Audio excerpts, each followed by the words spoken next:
What is someone that arouses you, even though it shouldn't? I was chatting this girl outside my gym and she suddenly put both hands on my chest and shoved hard, sending me back against my car. It was weird and unexpected and, whoa, what is happening downstairs? New feelings unlocked. Back when I didn't get a lot of attention from women, I once got rock hard when my recently deceased friend's widow clutched me tightly, crying over the grave of her husband. It wasn't intentional, and I certainly wasn't proud of that moment, and didn't act on it.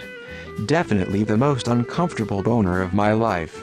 For women or people who love men, when a guy does that thing where he reverses the car and puts one hand behind your headrest, looks behind you and the other palm on the steering wheel and just reverses, turning the wheel with his palm. Reminds me of the 80s for some reason, because nowadays we have reverse cameras, but goddamn, that was hot.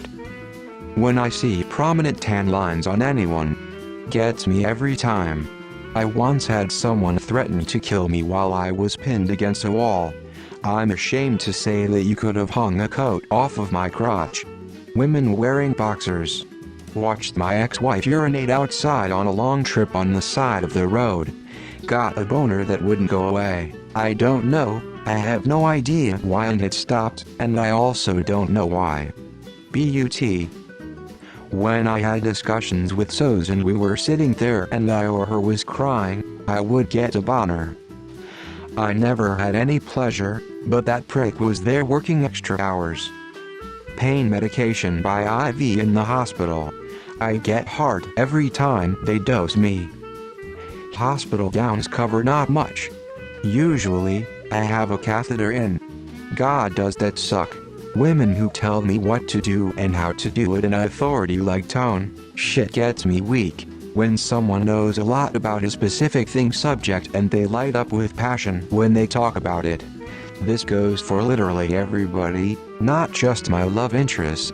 It's just sexy AF. My 60-something yo teacher, when my husband comes home from work all dirty, he works construction, I just want to fuck his brains out before he showers. Or I'll just stare at him while he works on his truck, or if one of our relatives asks him if he can please install their brand new water heater, or can he fix something electrical, ugh, I tag along just to watch him. When my SO is super sweaty, the natural reaction should be to think she needs a shower, but I honestly want to grab her and smell every single inch of her all day when she's sweaty. Nerds. Seriously, introverted losers with no friends who seem like they've never spoken to a woman are just so interesting and fun to me. Crying running makeup. I shouldn't probably say this, but like, ever noticed that little fuzzy spot on some lady's lower back right over the tailbone? Older petite women. When my friends hug me unexpectedly, especially when it's a hug from behind. Aggressive much older women. Also, Bender Rodriguez. I said what I said.